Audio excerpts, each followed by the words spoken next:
Hello, everyone. You're listening to the Art of Reinvention podcast show. This show focuses on helping you become the best version of yourself by producing thought-provoking and life-changing content. Here's your host, TeflonJohn. All right, how's everyone doing? It's your boy TeflonJohn coming to you courtesy of the Art of Reinvention talk show and podcast show. And today I have a great guest. It's a powerful man of Lynchburg. It's none other than Sterling Wilder. And we just want you to take about 60 seconds and just introduce yourself to the people. Good morning. I'm so honored and privileged to be here with you. I watch your podcast all the time, and you're so motivational, and I appreciate what you're doing in our community for our residents and for the people that need some inspiration, that need uplifting. So I thank you for that. Again, my name is Sterling Wilder. I'm honored to be here. I'm from Lynchburg, Virginia, the great Big Seven Hills. I grew up there, went to Garland Rose Elementary and East Glass High School, and I've been there all my life except for my time in college and my time of working in D.C. I went to Virginia State University, have a bachelor's in science and accounting, and once I finished college, I moved to Washington, D.C., and lived there for 10 years, working for the Federal Deposit Insurance Corporation as an internal auditor. So I did that for 10 years. Commuted back and forth on weekends to Lynchburg. I love Lynchburg so much. Plus, my parents were here, and my father had a church here. So I was working in church on weekends, and then going back to D.C. on Sunday nights or Monday mornings. So my 10 years was a fast-paced life. I was much younger, was in much better shape, so I could do a lot of that running on the highway. Yeah. So I enjoyed my job where we, for an African-American male, in that industry, as an accounting and as an auditor, we travel over the country reviewing defaulted savings and loans or defaulted banks. So I did it for 10 years, whether it was in San Francisco or Dallas, Texas, or Boston, Massachusetts. We had an opportunity to travel over the United States and do different assignments for my job there. But my heart was still in Lynchburg. I was working in the church, had started a youth choir, and then some of my kids needed more help, so I started a mentoring program. And from the mentoring program, I came back to Lynchburg in 97, because again, I just wanted to do more, and I feel like I could do more if I was here on a full-time basis. So I started the Jubilee Center in actually 99. Worked there now for over 20 years. We've seen a blessing through the work we've done there. But in the midst of that, I continue to have a voice at the table. It's so important to be active in our community and to be the example. You always see so many unfortunate negative examples of black men, and people want to always shine light on the negative things. Yeah. So for me, I feel like it's important to kind of go over and above the call of duty and be a strong example. So getting active on serving on various boards, from the Free Clinic to the Community Access Network board, to the Operator James board, to Thomas Jefferson Popular Force board, to various different boards in our community. I've also served on the Lynchburg School Board for 9 years. In Lynchburg, you have a term limit, and you're appointed by City Council. So I was appointed, I think, 3 times, so up to the 9-year maximum. So I did that for 9 years, right when I started Jubilee. Again, why would you say why you were in the education piece? Again, because education is the future for our children. And it's so important for us to make sure our kids are learning, to make sure we have that, again, that I'll talk about a lot of times, that voice at the table. And I was at a workshop that Andre Whitehead did, and one of the ladies from Appomattox, from Amherst, she's on the school board there, and she was saying that if we're not at the table, we're going to be on the menu. Oh, wow. And I have used that everywhere I go. Powerful. I need to contribute that to her. But again, you want to make sure your voice is at the table. So I was on the school board for 9 years. And after that, you say, wow, what can I do else for my community? What can I do for my people? What can I do to make sure that we are represented and that we have our seat at the table? So a friend of mine was on city council. He got off there for another project he was doing. So I ran for city council some 4 years ago, and now I've served on city council for the past 4 years. Again, making sure my voice is at the table. And I was listening to Tyler Perry when he was talking about his studio in Atlanta, Georgia. And you just see he was a young man who was homeless, who's done so many things for this nation with his media, with his giving, with his philanthropy efforts and things of that nature. And one thing he said, it was not enough that he was at the table. He had to build his own table. So even that we have to take it to another level. Yeah, step it up. Where you want to be at the table first. Uh-huh. And now once you're at that table, it's not enough. You want to say, how can I build my own table? How can I build my table for others? So in my life, in my process, from going from FDIC and my church work to Jubilee to my school board work, now the city council, to see how can I build a table for my community. And not just that we're sitting at the table, that we're empowering ourselves together that we can build our own table. So that's kind of my life in a quick nutshell. Okay. And the one thing that I like about you, Sterling, is you've been in the community. So listening to your background and listening to everything that you've done so far, you've been in the community, so you understand the actual people. I think there's a misconception with politics sometimes that everyone kind of looks from the outside in, but you've actually started on the ground level and worked your way up. Now, when you're talking about, being a leader in the community and going above the call of duty, what advice can you give to people who are worried about that external image, who are afraid of making those sacrifices? One thing, when I think it was I lost my sister last November, which was probably the worst, largest losses of my life. Me and her, we were the only two. It was I almost say how many we have, probably 11 of us. And me and my sister, we were the only two that weren't married. We were about close to the same age. She's a little older than I was. But we were not married. We didn't have any biological children. We both had foster kids. So we had a similar path. We were both in our music ministry at our church. So we would travel together. We did a lot of things together. So I think when she passed, so many things happened at the same time. I lost her. And then we had some issues in our city, two major issues that were somewhat challenging. So when you're attacked from every side, it gets a little challenge. And people forget you're still human. So even though they don't think you're human, they still want to attack you for your voice or your opinion on certain things. And I always continue to vote my conscience, but people forget you're human. So they'll attack you on Facebook, they'll attack you through emails, and various other things when you stand up for what's right. So over the time, it was a challenge. And in the midst of that, I wrote something about my 2020 vision, about what my plan was. And so many times you get asked, why don't you do this? Why don't you do that? They want to say you're not doing enough. And I saw one post that really hit my core, was saying, somebody tried to defend me, and they said, can't he do more? And I was like, wow, can I do more? And here I am, I work probably about 20 hours a day. Can I do more? But then you got to get off of the attack on you and kind of reverse it to say, you ask yourself questions, what can you do more? And also came to the point where I was saying, what can I do to help empower my people? What can we as together, not like my people, but us, but I talk about us together, what can I do to encourage others to be advocates for the community, advocates in the community?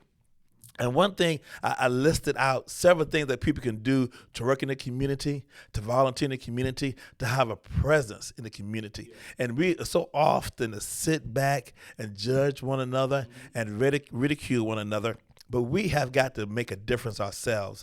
And the last part of the statement that I wrote, and I'll give you a copy, I think I have one in the car. The last part of that I felt compelled to do was when I was talking about what can we do individually. Because when I started Jubilee, or when I started on the youth choir or the mentoring program almost 30 years ago, when I started those things, I had to be the first person to start it. I got several people to come along with me, but sometimes you got to be willing to walk this road alone. And, I was reading a book by Jawante Kanjufu, and it said, only if we dare to struggle do we dare to win. And we can sit back and criticize this person or that leader. But we as people, we've got to ask ourselves, what is my role in this race? Yeah. What is my role in this fight for freedom, fight for justice, fight for our kids in our community? What is my role? And sometimes you got to walk alone. It's great to have a team. It's great to have people with you. It's great to have those people saying you can do it. It's great to have people support you and grab that vision and encourage you to keep going. But sometimes in life, I have realized you got to walk this walk alone. If you're committed to it, you've got to walk this walk alone. And you got to be prepared to do that because you want to make a difference. And the point that I really want to get to is that whatever your small part is, you've got to do that.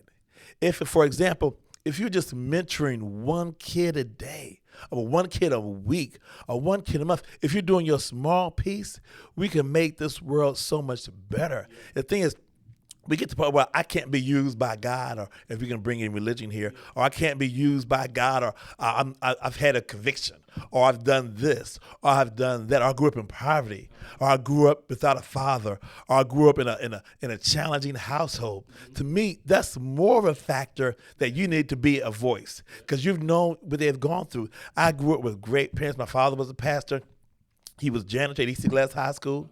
My mother washed dishes and ran off Macon for 20 plus years. So I had hardworking parents, great parents. I had a loving environment, and I thank God for that. So some people grew up without a father. Some people grew up where their parents were on drugs. Some people, but it takes all of us growing up in these different backgrounds where we can help other people, and various experiences that we have gone through that can be a benefit and a blessing to somebody else. So I think all of us have a gift. All of us have a tool.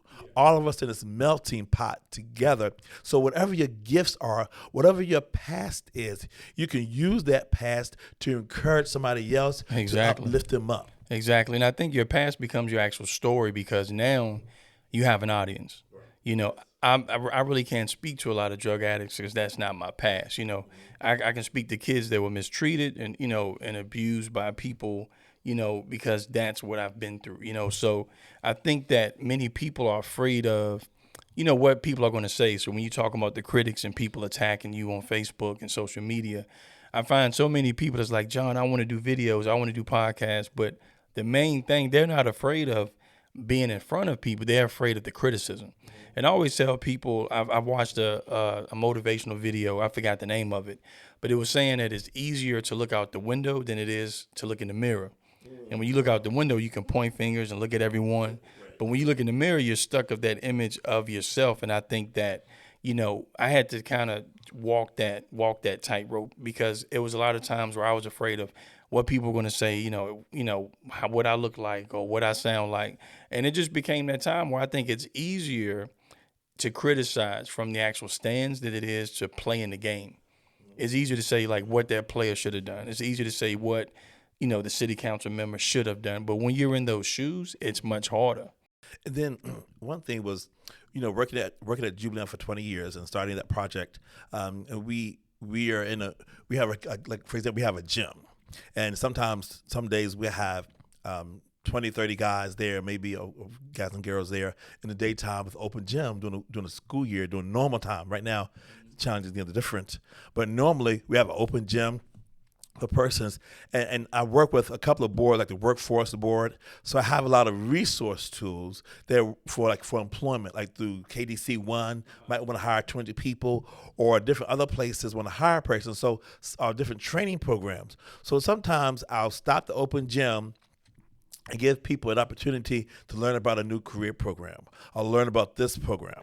One of my young men, TeflonJohn, he took us up on it, and he got into one of those career programs through CVCC and another program, and then he worked at one place. Now he's at, I think, Delta Star. You know, originally he was making biscuits at Hardee's. So he's one of those kids that took us up on that and listened.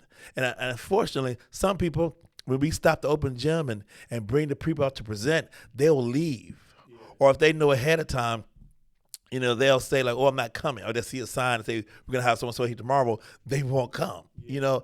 And I think the problem, I mean, they say, oh, you're right there next to, like, I don't know if you're like James Crossing, but in the community you're in, you know, when there's so much poverty there, why aren't you even making a bigger impact, you know? But we got to continue to do our strongest and kind of continue to evaluate ourselves. What can I do here differently? You know, but in studying people and looking at the situation, I think in our community, one of our biggest challenges is fear. Yeah. Where I'm fearful of the unknown. I'm feared of stepping out and where I might not succeed. I'm fearful. I'm comfortable in my setting, so I'm going to do the familiar and do this setting. And that's the biggest challenge I deal with, is people who are afraid of stepping out. I don't want to give up this check. I don't want to give up this environment of comfort I don't want to. I'm trying to be politically correct, but again, that comfortable setting, they don't want to give that up. Yeah, and you see that a lot, especially in the African American community, because some people haven't been exposed to a lot. Like me and my mother were fortunate enough where we lost our house. We lived in a really good neighborhood off of Euclid Avenue, front backyard. We lost the house. We had to move to public housing. Wow. And so that's something I never thought would happen to us. And being in public housing, what I realized is some people, that's all they know. You know, they've never seen a front yard, backyard, a community. They never seen neighbors come out the house that are dressed up, you know, in a suit going to work, or people that are lawyers going to work, or doctors, you know. And so even being an African-American male, that when I was young, a lot of times all I seen was janitors, you know, like a lot of hard grunt workers. And so that becomes the possibility for you. You know, and I think that at times they need to be exposed to something new. And like you said, that new is uncomfortable. And so a lot of times, you know, they don't see the value of, you know, sacrificing time to actually go towards a career. You know, many people don't really know the difference between a job and a career, you know, and I think that what you're doing can impact them. But it's just like you said, everybody doing putting forth the individual effort. Because we all have different audiences. It's people that you can reach that I can't. It's people that I can reach that you can't. And in the Bible, you know, it speaks about, you know, when Paul was talking about, you know, giving babes milk. I think a lot of times we overgive. You know, we don't meet people where they are. Right. And we over talk to them where they don't understand it. So how do you, being on city council, like how do you bridge that gap to where you're trying to meet people where they are in the community? You know, and I think it's important for me to be in the community as much as possible. So I become active in a variety of sources. So through my Jubilee hat, and doing community meetings and talks and having community events there, that platform, or going to one of the neighborhood meetings like at Timbridge Hill or Daniels Hill or Diamond Hill. So again, going to those settings where the people are and making sure they know that I'm available, making sure I'm listening to their concerns, making sure that I'm accessible to them. So I think that's important, especially as a civic leader. You got to make sure the person know that you're touchable, you know, that you're reachable, that when they have concern about their trash or they're concerned about this or that, you know, it may be small to you, but it's large to them, you know. So I got to make sure that I'm accessible. Again, I try my very best. Like, for example, we had a situation where a person was coming to my office all the time and saying, we need a sidewalk on Florida Avenue, you know, and I've looked into that, and it had been on the city council books for like 15, 20 years or so. So I'm on a particular committee that deals with construction and those projects. So I asked the city, you know, the manager and the staff, I said, I keep hearing from citizens about a sidewalk on Florida Avenue. What is the status of that? So they did look at that and said it's been there for years. Because of the train trestle right near KDC-1, there was a challenge and some things, so they kind of been putting it off. I said, well, I keep getting concerns about that, so we need to bring that to the forefront. So I got that back on the agenda where they started actively pursuing that. And then the first initial estimates was like about $9 million, you know, and people were saying, oh my goodness, why is he doing a sidewalk for $9 million? You know, but we spend millions of dollars on roundabouts. I mean, one roundabout was like $7 million. Yeah, and they were everywhere. You know, everywhere. The state is pushing that. So they talk about building a sidewalk for $9 million. But then the part that really hurt me was when they labeled it a sidewalk to nowhere. Now, that really bothered me. And being on city council, I think it's important to keep your composure. It's important to not be angry with the community. But to study, the Bible says be slow to speak. So I am so thankful for my upbringing and my teaching to be slow to speak. But when they started talking about a sidewalk to nowhere, when I think about that sidewalk from Florida Avenue that goes to Florida Avenue, that neighborhood, Ward 2, that goes to White Rock, that goes into downtown, when they say it's a sidewalk to nowhere, you are discounting the people, the hardworking people that live in those areas. Yeah, so some of my challenges, there were two main issues lately the past year. One was the sidewalk to nowhere, and the second was about the Second Amendment. So the first reference to the sidewalk, it was a sidewalk on Florida Avenue. It goes from Florida Avenue, Jubilee Drive to Grace Street. And it's been on the city books for about 15, 20 years or so. And I kept asking questions about, neighbors are asking me about this in Ward 2. They want the sidewalk because it's so dangerous walking down like the KDC-1 or whatever, or walking from Florida Avenue to Grace Street. It's really challenging. It's a bad part. and we need a sidewalk there. So I did bring it up in one of my meetings for city council, subcommittee meetings, and we got it back on the agenda and got some funds reserved for that because it's been, like I said, for 20 years. And the original price was about $9 million. But when people say, oh my goodness, $9 million for a sidewalk. But again, you would take $7 million for a roundabout here and there and spend millions of dollars all over the city. Why can't we spend some millions of dollars in Ward 2 in primarily African-American community? So when you talk about the sidewalk to nowhere, to me, you're discounting all the hardworking people in Right Rock, discounting the people that live on Florida Avenue. You're discounting those people when you say the sidewalk to nowhere. Like that life, basically you're telling me that life is going nowhere. So I thought that was so horrible when I heard that. So again, if you're not at that table and on a city council or not at that level, you don't have a voice. So that's why for me, it is more important to be at the table when situations happen, when you want certain things in your community, whether it's a sidewalk, whether it's a paved street, whether it's your trash picked up. You need to have somebody there that's going to speak up for your best interests, not in the interest of others, but the best interests of your people and what's good for you, for your community. So originally the sidewalk was about $9 million. People complained about that. And they even said we need to use that money to give to like the fire department, things like that for salaries. But again, the challenge with that, people did not understand those funds for the sidewalk are some bond funds. Half are from the state of Virginia and some from federal government and some from Lynchburg. So for example, now we got a revised estimate that's going to be about $6.8 million. So about 3.2 is from the city of Lynchburg. 3.2 is from the state of Virginia, and the other portions from the federal government. So those funds could not be used for salaries, for staff members, for recurring salaries of that nature, but it was more so a bond-funded program that you're going to fund over a period of time. So people had a misunderstanding about the cost. First of all, they would say $12 million. So it went from 9, but people started saying a $12 million sidewalk and various other things. And then they kept saying, why in that community? Why on that block? So they just discount the people that live in Ward 2, that live around Florida Avenue. To me, the whole Florida Avenue should have been in an uproar. All the people in White Rock should have been in the uproar. When they heard that the sidewalk to nowhere, they should have been picketing. They should have been protesting. They should have been saying, how dare you say this is a sidewalk to nowhere? My kids live in this neighborhood. I live in this neighborhood. Yeah, but you're seeing, what's crazy is we live in a time now where I believe they call it underlying racism.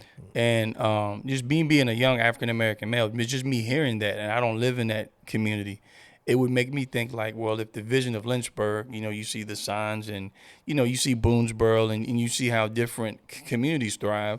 But what would you say like about the kids? What would you say about the young adults that have a future? Because I actually worked at TriTech, now known as KDC1. And it's very dangerous. I mean, when you're seeing people and you're seeing kids and, you're trying to swerve around them. Right. And like you said, that goes through Gray Street, like where the bridge is almost downtown, where there's nowhere for them to walk. Right. It's a horrible when people, I've seen people with strollers. Mm-hmm. I saw one man in a wheelchair. Yeah. And you want to pick up people, but again, because it's such a bad curve, it's challenging. It's a blind spot. You can pull over safely. Yeah. It's challenging. But another issue, not only is a main thoroughfare in our community, a main thoroughfare to downtown, is really one of the gateways to our city. Yep. When you come down, if you come from 460, a lot of people take Florida Avenue to get to Main Street. Mm-hmm. So it's a gateway to our city. Hardworking, tax-paying people live on Florida Avenue in White Rock. They live right there in the community. Mm-hmm. And then you have KDC1, which is a multi-million-dollar corporation. Yep. So again, it's an investment in our community, and it's an investment in the lives of people, taking their lives in their own hand, walking on that dangerous street with no sidewalk. Yeah, so I would just encourage all of my followers that live in Lynchburg, everybody that's in Lynchburg under the sound of my voice, that you have someone that has a seat at the table, Sterling Wilder, and, I believe that you can get it done, because some of these issues are issues that I believe are talked about, but no one really knows, okay, how do we get a voice? How do we, make sure that we're being heard? And now you have someone that's bringing up these issues. So this is an issue that's been going on for years, and Sterling has been working on it. behind the actual scene. So, I think there's always a misconception that someone can always do more. If someone scores 50 points in the game, they could have scored 51, 52. If someone, raises 10,000, they could have raised 20. But the fact is that just know that Sterling Wilder is a person of his word, and he's actually fighting the battle, fighting the good fight behind the scenes in this November, maybe. Yep. But right now, the election is scheduled for May the 5th. But the General Assembly comes back on April the 22nd, because the governor is recommending to move it to November because of the pandemic that's going on currently. So we'll know for sure when the election is going to be, whether it's going to be May, whether it'll be moved to June, whether it's going to be moved to November. So we won't know anything until April the 22nd, but we know it's going to be an election at some point this year. So it's so important for persons that your voice is going to be your vote. And if you don't vote, that one vote makes a difference more than anything else. That one vote is that can break the backs of the enemies that have been attacking us for years, because we didn't have the right to vote. I remember I was on the Oprah Winfrey show about like 20 years ago now this year, and she talked about the time that I was there was during an election year, and I was there on a Monday. And the next day was the election, and she was saying that she talked about a gentleman in, I think, Louisiana or somewhere in Mississippi or somewhere, where the man was like in his 80s, Southern nature, and he had walked like a mile or two just so he could vote. And when he got to that precinct, they said, "Oh, you can't vote here. You're not registered here. You got to go to another precinct, which is 7 miles away." So he walked 7 miles away, and when he got there, like at 7 o'clock, the voting precinct had closed. So he never got a chance to vote. That next year, he died before he could even vote. And Oprah was saying how every time she votes in his memory. And we got to think, Jennifer Petticolas did a play recently at for the Lynchburg Museum, and it was talking about all those forefighters that came before us that gave their lives just so we can have the Voting Right Act, just so we can get rid of poll tax and voting tax and things of that nature, so we can all have the right to vote. People that made it equal so we could vote. They gave their lives from the civil rights movement to various other organizations, NAACP that worked hard, SCLC that worked hard so we can have our vote to vote. And a lot of times we'll sit at home during the election time period.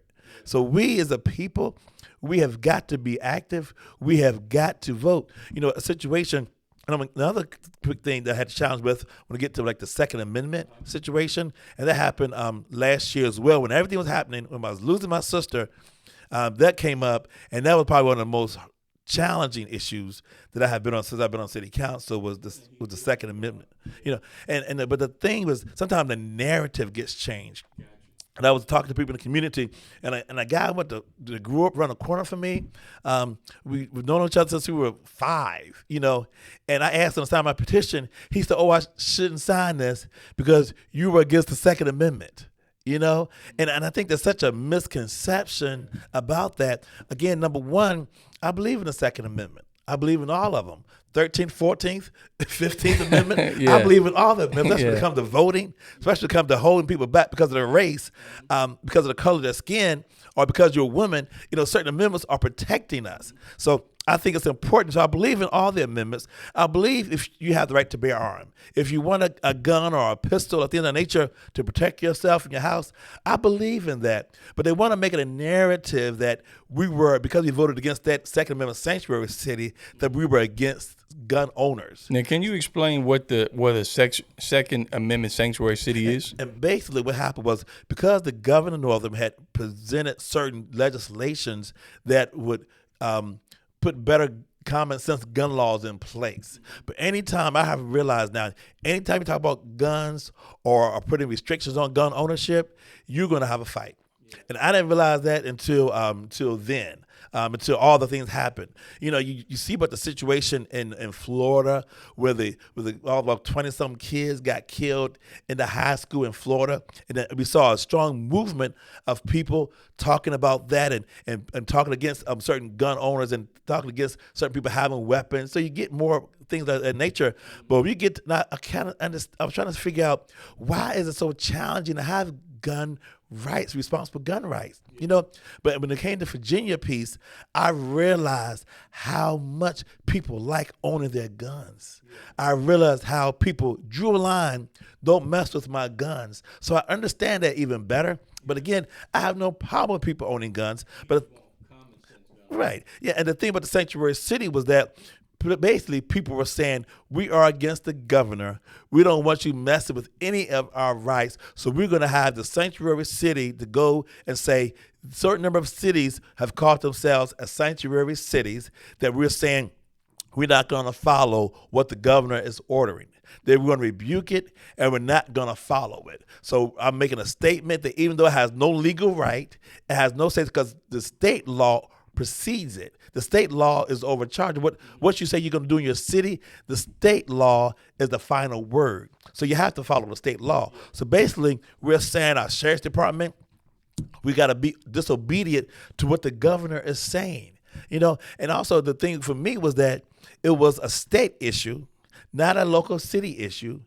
My vote would not make a difference. So even if you look at all those cities and counties that voted for the sanctuary city, it did not make a difference when it came down to the Virginia General Assembly. They still passed most of those gun rights, those gun amendments, And basically, there were things like you couldn't, for example, if you were a convicted felon, have certain background checks, or if you have children in your home, to make sure your guns are in a safe place. So to me, there was not against so it's not against having them. It's just being a responsible gun owner.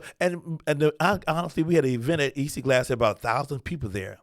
I'll tell you, of those 1,000 people, none of those laws would restrict them. Gotcha. There was one that said you couldn't have a certain number of guns a month. So that one might have, but the majority of them, they were law-abiding citizens. They keep their guns locked up. They have their guns in the houses that they want. They're not felons. So the majority of the people, none of those issues that the governor stated, honestly, none of them will really affect them. So it's safe to say a high percentage of gun owners now, if you're already responsible and haven't committed a crime, you really won't be affected.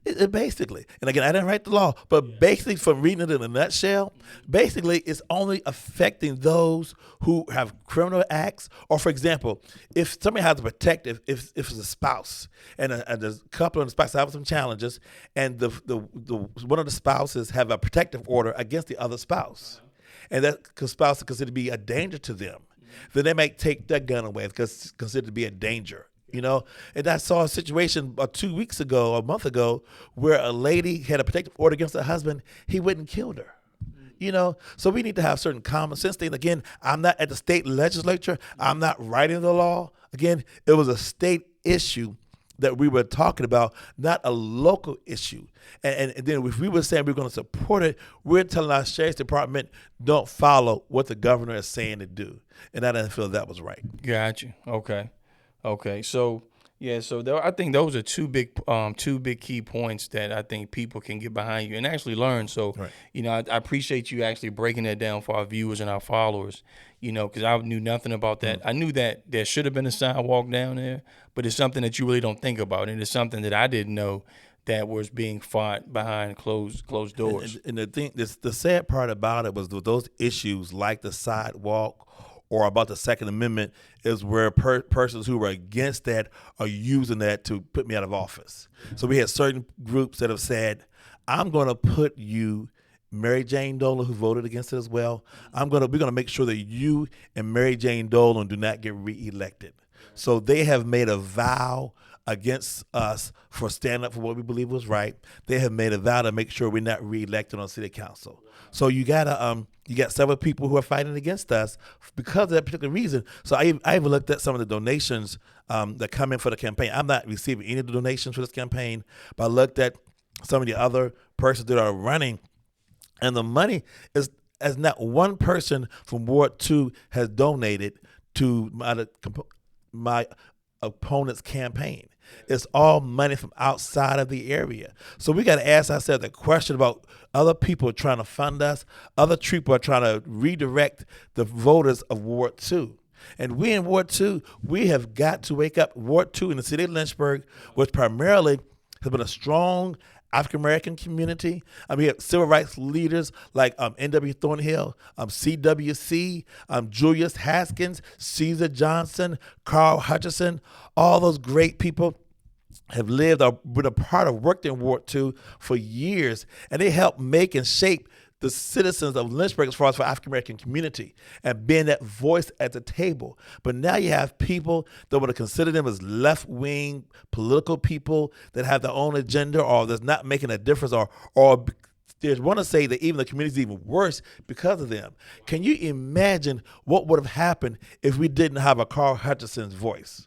Or if we didn't have a Caesar Johnson's voice, or if we didn't have a Ed Barksdale's voice on city council for our N.W. Thornhill, people that bled and continued to work for justice to make sure we had a seat that I could even get into a table, that I could even get into the door because of people like that. But then you have people that want to discount them and say the prior leadership in Ward 2, we don't need that anymore.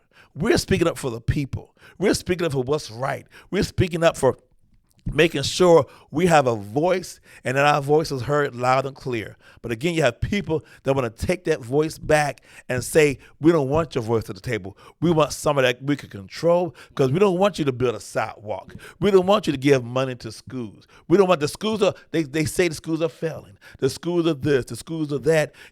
One report I saw was saying that we're making Lynchburg into a Detroit. You know, they want to discount us and put us in a whole nother category. Lynchburg is one of the most well-managed cities. We have a superb bond rating. So when I look at the bond rating, the management of our city, the growth of our city before pandemic, the growth of our city, I'm excited about our future. I'm excited about what's going on in Lynchburg. I'm excited about the leadership we have from the city manager to the other great city staff members and employees that we have to work hard. We have a finance director, a budget director that I believe in, that I have strong faith in. You know, so anytime we want to discount them or discount our city, we're discounting the work of hardworking people in our community. All right, Sterling, so let's talk about most of your accomplishments. So what are some good things that you've implemented for the city of Lynchburg? You know, I have three main agendas for my city council ward and my city council election. The main ones are education empowerment, safe communities, and also business empowerment. So as far as for the education empowerment, I sponsor work at the Jubilee Center. So I sponsor after-school tutoring programs. I continue to encourage people to volunteer with our school system. We can throw stones at our school system or throw stones at the rate of graduation rate or things of that nature. But what are we doing to make those stones into pebbles? What are we doing to get rid of those stones, those roadblocks? So it's going to take all of us. We can't just say right now what's so interesting is with the pandemic, where we have thrown the teachers under the bus. Now the parents are the teachers.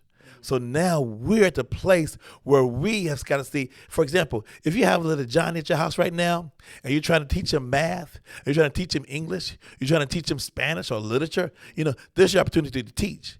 And this is your opportunity to see, wow, now I understand why Miss Sally is having problems with little Johnny. Yeah, 5 groups of 30 kids. This is your opportunity to advance your child in the studies. This pandemic has taught us so many things. And it's going to be up to the parents who take it by the bullhorn and use the opportunity to help train their children. My fear is that those who do not teach their children at home right now, their children are going to be left behind.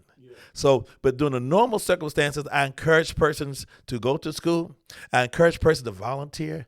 I encourage them to be active. A couple of years ago, myself, Pastor Jonathan Willis, and also school board member I'm Dr. Coleman, James Coleman. We started a men to school event where we got about 300 men to welcome our kids back to school at the beginning of the school year and also at the beginning in January. Again, we're showing, kids don't see a lot of men in the schools. So we're showing our kids that we love them, that we support them, and that we're there for them. So those type of initiatives and getting people to volunteer at the schools from the men to school to the men of March and having donuts with the kids and reading books to the kids and we've gotten various other requests from various other schools that they want to see more men volunteering, more men working. So I'm continuing to network with the pool of men that we have so we can volunteer and be seen in our schools.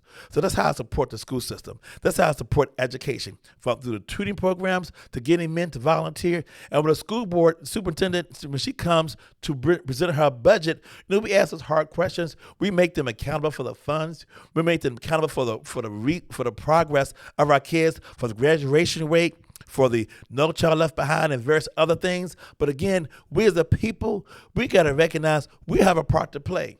A teacher can't do it alone.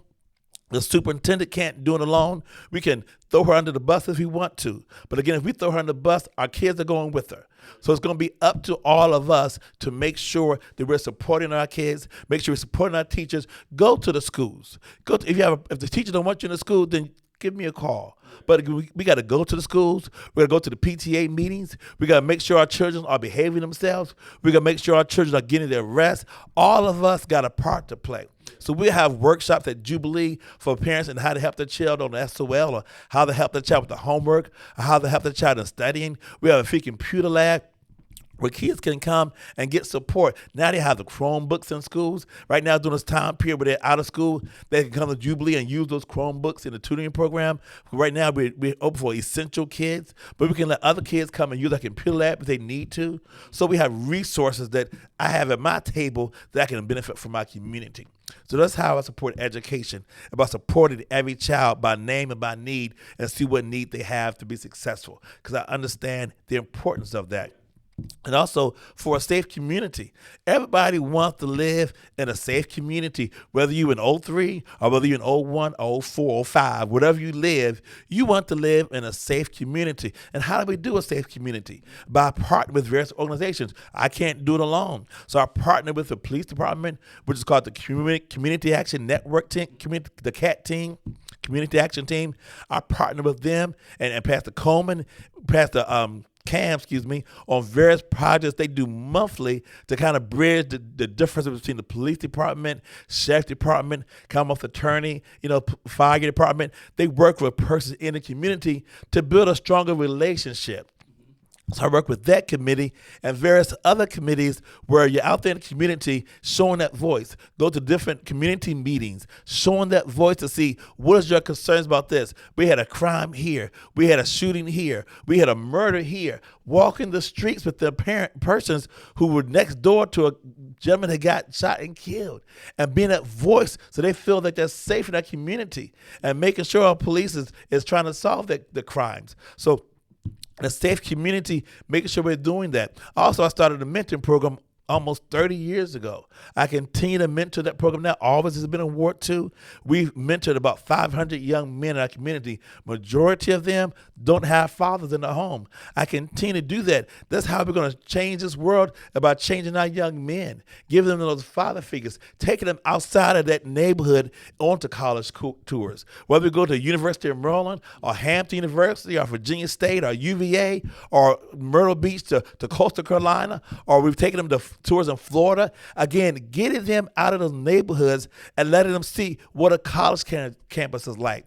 Let them see about fraternities, Alpha Phi Alpha. Let them see about sororities, aka Alpha Kappa Alpha or Delta Sigma Theta. Let them see about the different things, or Sigmas or Zetas or Qs. Let them see about fraternities and sororities on our college campuses. Let them see that about the higher process of learning, where I can visualize myself at a college, at a Morehouse. I can visualize myself at a Harvard. I have a BS from Virginia State University, a master's from Lynchburg College. I'm working on my doctorate at University of Lynchburg. Right now, I'm in my final stage of my dissertation. Hopefully, I can finish it soon. But again, I understand the importance of education and want our kids in our community to see that as a path to their future. Whether you're going to a 4-year institution, whether you're going to CVCC or a trade school, you got to have the extra learning. We talk about poverty in our community. We have about a 24% poverty rate in Lynchburg. So again, we started a Bridges to Progress initiative. So those type things that we've been funding that we continue to do to address those issues. Some people want to take funding away from that. But if you're not at that table and making sure we have the resources to support that initiative, it's about 6 or 7 different programs, from education to housing to police, to reform in the justice system, to housing inequities and things of that nature. If we're not putting resources and funds and programs to those initiatives, then we're going to always be poor. We're going to always be left behind, whether poor is really a state of mind, but we're going to always not have those resources that we need.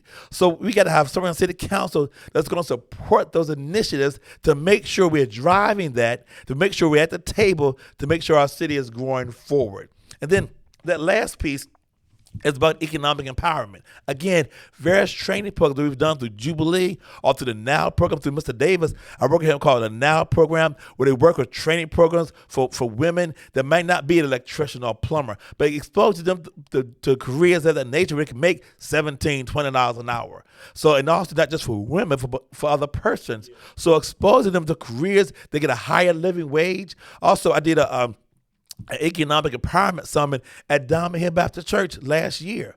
Again, we had about 50 businesses that let them know about the resources to our city, how to start a business, what resources do we have available for the economic development of our city that can benefit you, about empowerment zones and various other things, about the Co-Starters program and various things that our city has that can benefit a new owner, that you have a dream, you have a passion. How can I get my dream and my passion to come to fruition? What kind of resources are there in my city to recognize my vision and my passion? How do I start a business in Lynchburg?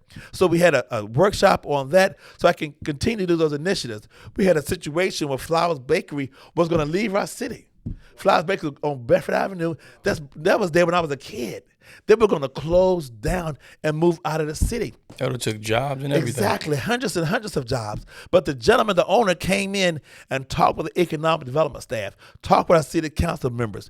When he toured downtown and he saw the investments that we had made. Now, several people wanted to take money away from downtown investments. They want to take money away from that, but I have to continue to support that and revitalization to make our city attractive, to make our business district attractive. Yeah. But when the gentleman saw the improvements that we have made and the support that we had in our community, instead of leaving Bedford Avenue, instead of leaving Flowers Bakery, he made a $25 million investment into that plant and hired about 100 additional workers. So therefore, it was a plant that had been saved because of the work that we're doing in our community that some people want to get rid of. So we got to make sure, a lot of times when it comes down to the budget session, they say, I'm going to cut this, I'm going to cut that. But then what kind of livable community do you have in? We've got to be prudent in our decision making. I have a accounting degree. I'm a former auditor. So we've got to be prudent in the decisions that we make financially. We got to have a well-managed city. We got to make sure we're not in debt. We got to make sure our bond rating is good. We got to make sure we have a balanced account in our system. So the only way we're going to do that is continue to monitor those things and make sure we have certain things in place. But again, you want to be in a city that's thriving. You want to be in a city that when you look in a city, you say, I like living here. I appreciate the walking trails. I appreciate the parks. I appreciate the academy, the plays, and the various great quality of life. What kind of quality of life are you going to have if your city is shut down? If your downtown is dilapidated?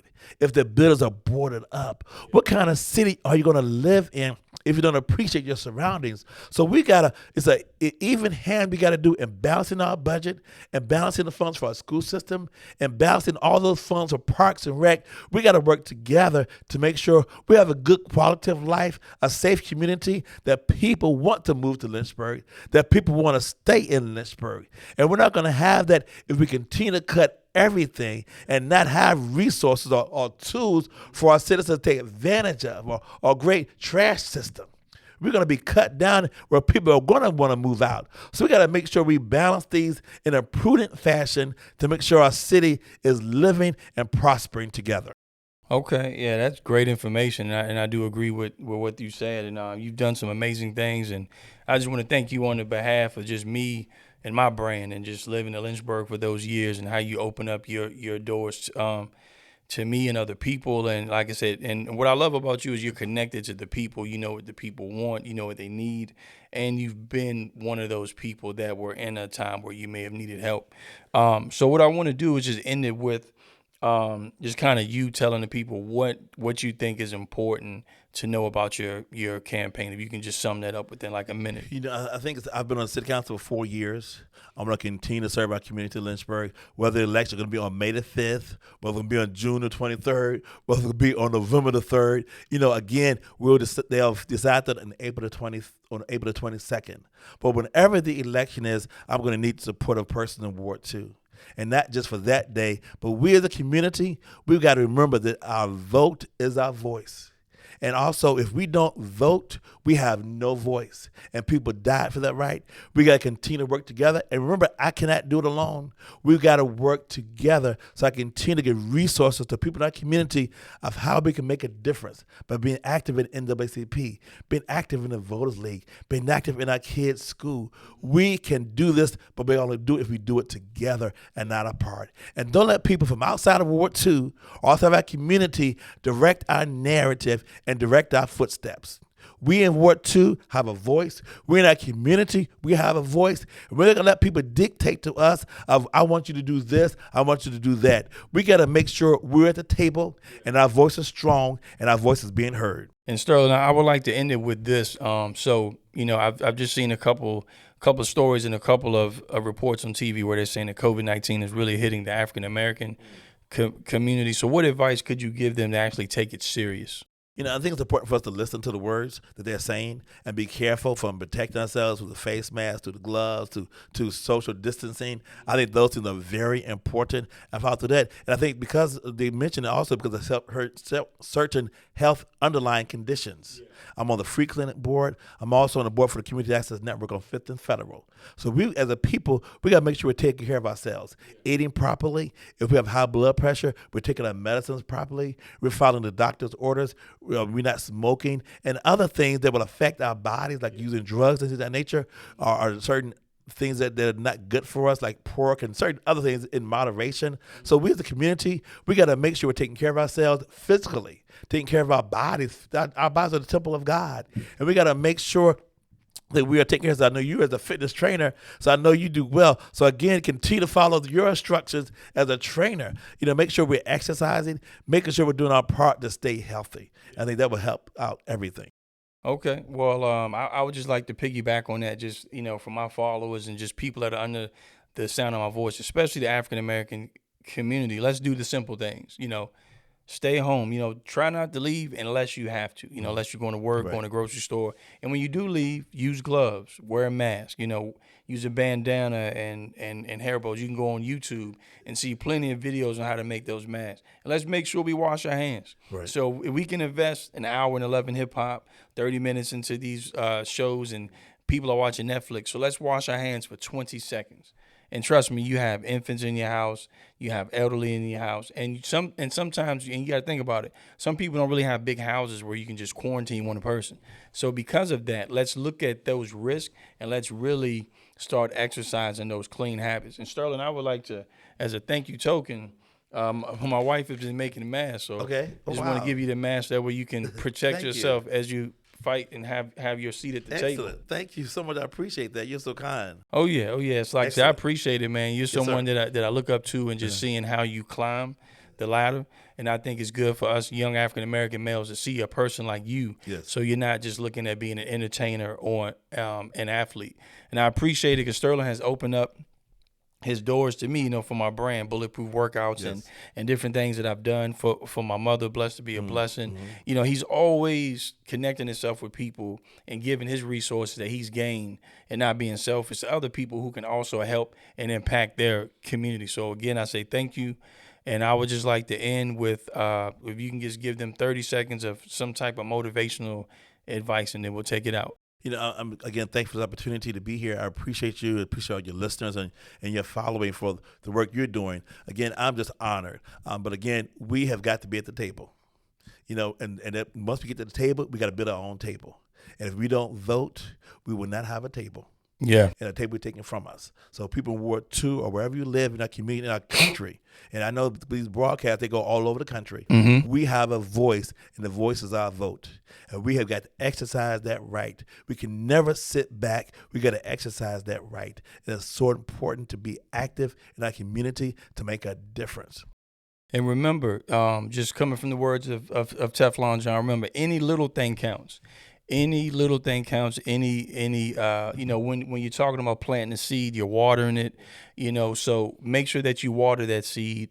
And I just want to leave you guys with the fact of what Sterling said was powerful, that he heard from that lady, that if you don't have a seat at the table, you'll end up on the menu.